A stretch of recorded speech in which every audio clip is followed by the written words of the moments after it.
आज का हमारा टॉपिक है एमीन। एमीन्स का वर्गीकरण एवं नामकरण, nomenclature and classification of amines.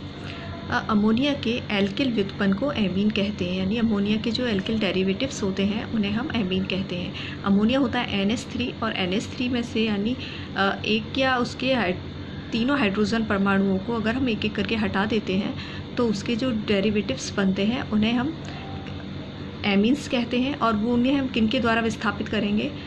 Alkyl या एरिल ग्रुप द्वारा। तो जिनमें अमोनिया के एक या अधिक हाइड्रोजन परमाणुओं का विस्थापन एल्किल या एरिल समूहों द्वारा किया जाता है उसे हम एमीन्स कहते हैं। जैसे कि एग्जाम्पल NH3 अमोनिया है, यहाँ हमने एक एल्किल ग्रुप लिया है प्लस R लिया है। R को जब हम यहाँ से एक अमोनिया के एक हाइड्रोजन द्वारा विस्थापित करेंगे तो R यहाँ जुड़ जाएगा, तो हो जाएगा RNH2 यानी प्राइमरी एमीन बन गया। इसे हम एमिनो बोलते हैं।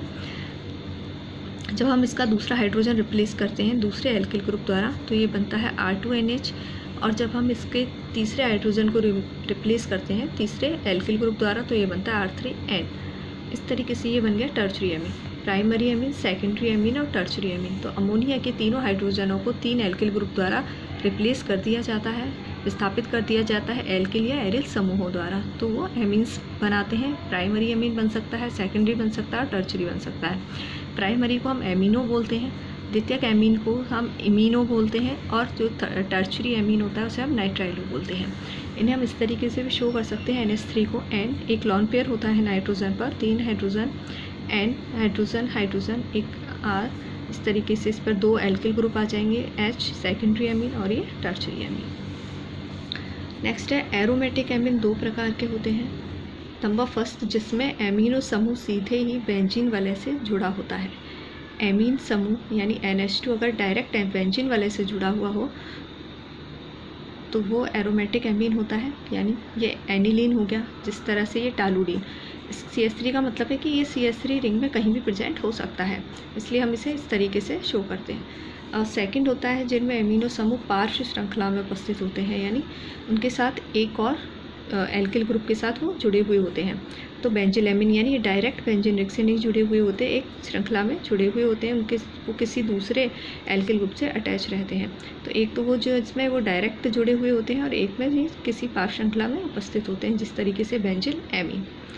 नामकरण की नेक्स्ट है नामकरण की रूढ़ या साधारण पद्धति में एमीन को एल्किल या एरिल एमीन नाम दिया गया है।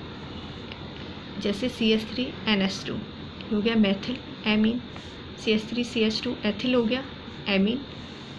ये बीटा नेप्थॉल होता है, 2 बेंजीन रिंग का बीटा नेप्थिल एमीन, NH2 ग्रुप जुड़ गया। इस तरीके से अगर NH पर 2 सेम ग्रुप जुड़े हुए हैं, सेम प्रतिस्थापी समूह जुड़े हुए हैं या सेम एल्किल ग्रुप जुड़े हुए हैं तो हो गया डाई मेथिल एमीन। ये हो गया एथिल मेथिल एमीन, वही अल्फ़ाबेटिकली ऑर्डर, पहले एथिल आएगा फिर मेथिल, एथिल मेथिल एमीन। और ये हो गया डाई एथिल एमीन। इस तरीके से इनका नॉमेनक्लेचर होता है, सिंपल है बहुत। नेक्स्ट है इसकी स्ट्रक्चर, टेट्राहेड्रल शेप होती है। इस तरीके से नाइट्रोजन हाइड्रोजन हाइड्रोजन हाइड्रोजन, अगर हम और इस पर नाइट्रोजन पर एक लॉन पेयर होता है और ये sp3 हाइब्रिडाइजेशन में होता है, इसलिए इसकी एक टेट्राहेड्रल शेप बन जाती है। और इसमें जो नाइट्रोजन और हाइड्रोजन के बीच बॉन्डिंग होती है NH जो बॉन्डिंग होती है HNH वो होती है 109.5 डिग्री। लेकिन हम अगर इसमें देखें प्राइमरी एमीन में NH2R लॉन पेयर होता है, यहाँ इसका जो बॉन्ड एंगल होता है वो होता है 108 डिग्री, यानी कार्बन हो सकता है एल्किल ग्रुप, एक कार्बन नाइट्रोजन हाइड्रोजन के बीच का जो बॉन्ड एंगल होता है वो होता है 108 डिग्री। और हाइब्रिडाइजेशन sp3 होता है। हाइब्रिडाइजेशन यानी 3 तो ये सिग्मा बॉन्ड प्रेजेंट है और जो लॉन पेयर है वो भी एज ए सिग्मा बॉन्ड के रूप में प्रेजेंट होता है, इसलिए इसका हाइब्रिडाइजेशन sp3 होता है। तो यहाँ कार्बन की इलेक्ट्रोनेगेटिविटी होती है, तो इस तरीके से इसमें जो है बॉन्ड एंगल इसका कम हो जाता है 108। इसका जनरल फार्मूला होता है CnH2n+3n, यानी एमीन्स को हम किस तरीके से लिख सकते हैं? CnH2n+3n से अगर हम नंबर ऑफ एटम्स n बराबर 3 हैं तो ये हो गया C3H2 × 3 + 3n, तो ये क्या हो जाएगा C3H9n। अगर इस तरीके के क्वेश्चन आते हैं C3H9n तो इसके कितने एमीन बनेंगे, तो हमें लिखकर देखना पड़ेगा C3H9n C3H9n। इसके ये पोजीशन आइसोमर्स हैं, दो बनेंगे, यानी प्राइमरी एमीन जो है वो दो बनेंगे कि एमीन ग्रुप है वो एक कार्बन से जुड़ा हुआ है।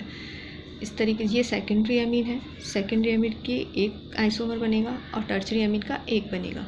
तो इस तरीके से टोटल इनके 4 आइसोमर्स बनेंगे, 4 एमीन्स बनेंगे। तो C3H9N से हम 4 प्रकार के एमीन बना सकते हैं। इसी तरह से नेक्स्ट क्वेश्चन है C4H11N से कितने एमीन बनेंगे। अब हम बना कर देखते हैं। इससे टोटल 8 एमीन बनते हैं। इस तरीके से primary amine, primary amine, primary amine, tertiary amine, इस तरीके से 4 और 4 ये 8। तो हम बनाकर देख सकते हैं, इनको इजीली बन जाएंगे। C4H11N से कितने एमीन बनेंगे, 8 एमीन बनेंगे। इस तरीके के क्वेश्चन कभी कभी आ जाते हैं एग्ज़ाम में। नेक्स्ट है methods of preparations. Number first है रिडक्शन ऑफ नाइट्रो कंपाउंड्स के बनाने की विधियाँ। फर्स्ट है नाइट्रो कंपाउंड के अपचयन से। जो नाइट्रो कंपाउंड्स होते हैं RNO2, एल्किल ग्रुप लिया है कोई भी, और ये नाइट्रो ग्रुप है RNO2 + 6H। SnHCl lithium aluminium hydride या निकल H2 की प्रेजेंस में ये नाइट्रो कंपाउंड जो होते हैं वो एमीन में चेंज हो जाते हैं और प्राइमरी एमीन बनता है। एक्चुअली ये मेथड जो है वो एरोमेटिक एमीन्स बनाने में ज़्यादा यूज होता है। सिस एरोमेटिक नाइट्रो है ये C6H5NO2 है।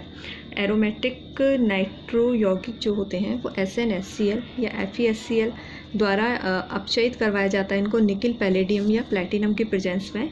तो ये हाइड्रोजनीकरण द्वारा एरोमेटिक एमीन्स में बदल जाते हैं।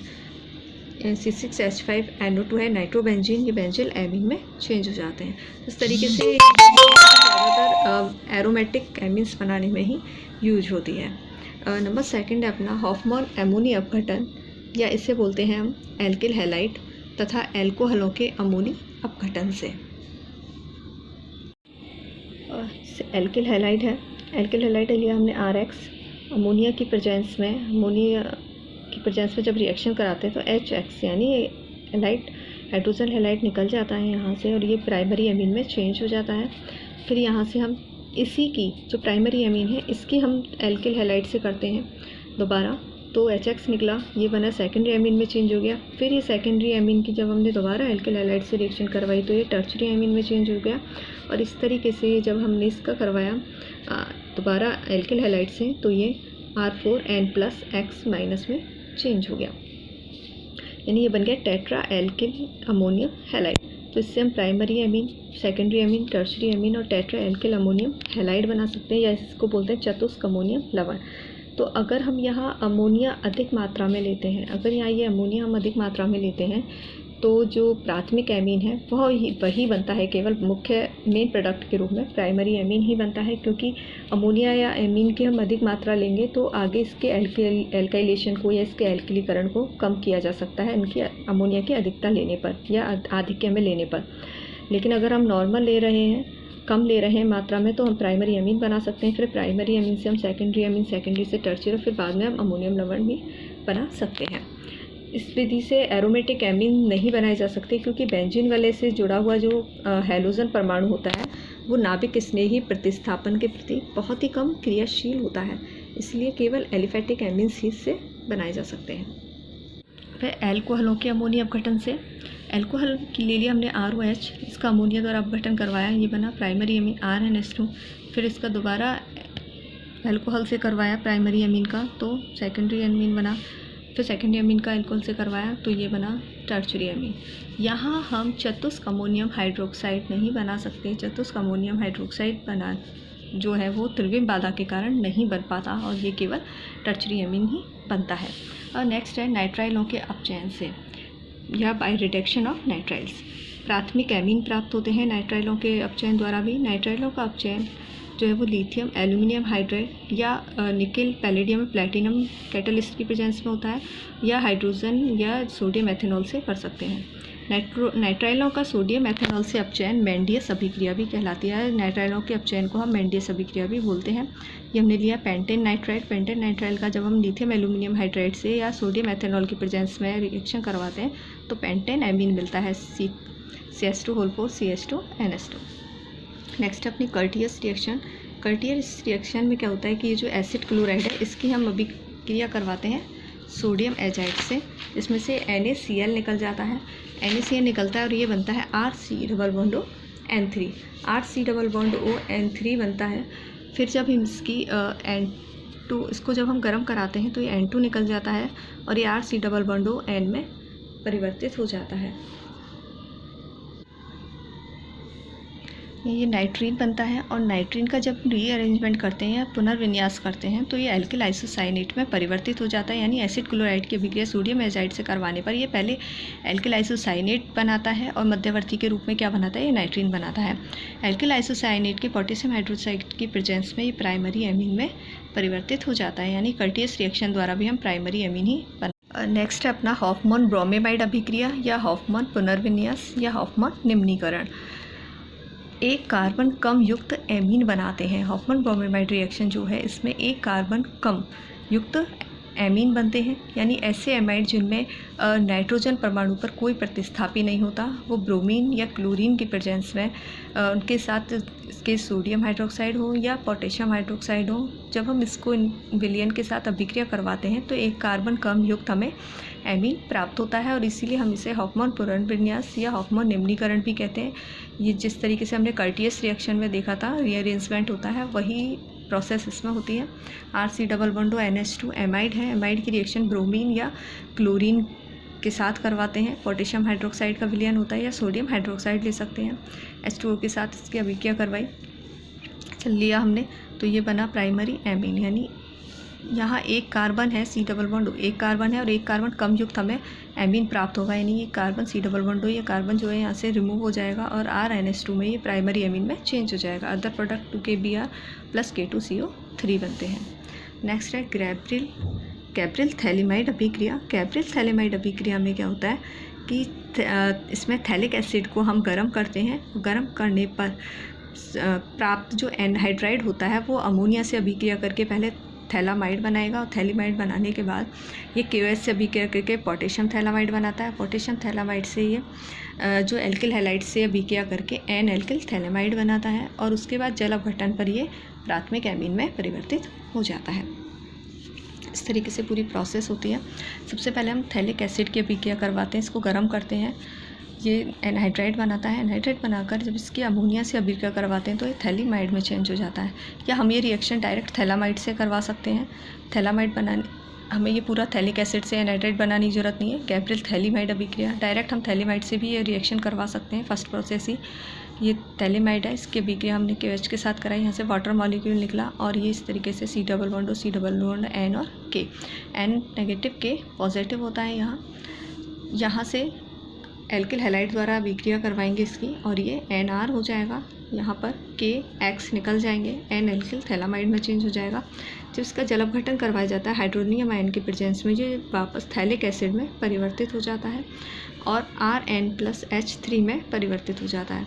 इसके बाद यहाँ से H2O द्वारा हम रिएक्शन करवाते हैं हाइड्रोक्सिल आयन के प्रेजेंस में, तो ये C डबल बॉन्ड OO- बनाता है और प्राइमरी एमीन में चेंज हो जाता है। मतलब हम यहाँ पर डायरेक्ट अगर इसका जल अपघटन करवा दें 2H2O द्वारा तो ये डायरेक्ट यहाँ जो एन एल्किल थैलामाइड है वो डायरेक्ट ही प्राइमरी एमीन में परिवर्तित हो जाता है। यानी गैब्रियल थैलिमाइड रिएक्शन द्वारा भी हम प्राइमरी एमीन बना सकते हैं। यानी इसमें जितने कार्बन परमाणु होते हैं उतने ही हमें प्राथमिक एमीन में हमें प्राप्त होते हैं, क्योंकि गैब्रियल थैलामाइड। नेक्स्ट है हमारी स्मिट अभिक्रिया RCOOH। स्मिट अभिक्रिया में कर्टिस अभिक्रिया की समान होती है ये, और इसमें जो हाइड्रोजोइक अम्ल की उपस्थिति में की अभिक्रिया H2SO4 की उपस्थिति में एसिटिक अम्ल से करवाते हैं। हाइड्रोजोइक RCOOH एसिटिक अम्ल की अभिक्रिया हाइड्रोजोइक अम्ल के साथ करवाते हैं N3H के साथ कंसनट्रेट H2SO4 की प्रेजेंस में, तो ये बनता है RNH2, यानी ये भी प्राइमरी एमीन में ही परिवर्तित हो जाती है। इससे भी प्राइमरी एमीन बनता है, लेकिन जो हाइड्रोजोइक अम्ल ये बहुत ही विषैला होता है और विस्फोटक प्रकृति का होता है, इसलिए हमें ये रिएक्शन जो है बहुत ही सावधानीपूर्वक करवानी होती है। नेक्स्ट है Lausanne पुनर्विन्यास RC double bond NHOH। इसमें हाइड्रोक्सैमिक अम्ल लेते हैं, HCl के साथ इसकी अभिक्रिया करवाते हैं। इनको प्रबल अकार्बनिक अम्लों के साथ गर्म किया जाता है और हॉफमैन अभिक्रिया के समान ही यह भी पुनर्विन्यास पर प्राथमिक एमीन का निर्माण करता है। तो इसमें भी सबसे पहले एल्किल आइसोसाइनेट बनेगा, साइनेट बनेगा, फिर ये KH के साथ प्राइमरी एमीन में परिवर्तित हो जाएगा। नेक्स्ट है एल्डिहाइड और कीटोन के अपचयित एमीनीकरण से। एल्डिहाइड या कीटोन ले सकते हैं हम, यहाँ दोनों में से कोई भी। इसकी अभिक्रिया अमोनिया के साथ को हाइड्रोजन निकल की प्रेजेंस में अपचयित करवाते हैं, रिडक्शन करवाते हैं, तो ये प्राइमरी एमीन में परिवर्तित हो जाता है। अगर हम यहाँ प्राइमरी एमीन लेते हैं तो ये सेकेंडरी एमीन में परिवर्तित हो जाता है। सेकेंडरी एमीन लेते हैं तो ये टर्शरी एमीन में परिवर्तित हो जाता है। सेकेंडरी एमीन की अभिक्रिया करवाते हैं तो ये टर्शरी एमीन यानी एल्डिहाइड या कीटोन का टर्शरी एमीन बनाता है। इस तरीके से एल्डिहाइड और कीटोन की रिएक्शन हो गई। नेक्स्ट ये चैप्टर अपना ये फिनिश होता है और इसके बाद का जो अगले टॉपिक हैं वो हम नेक्स्ट वीडियो में देखेंगे।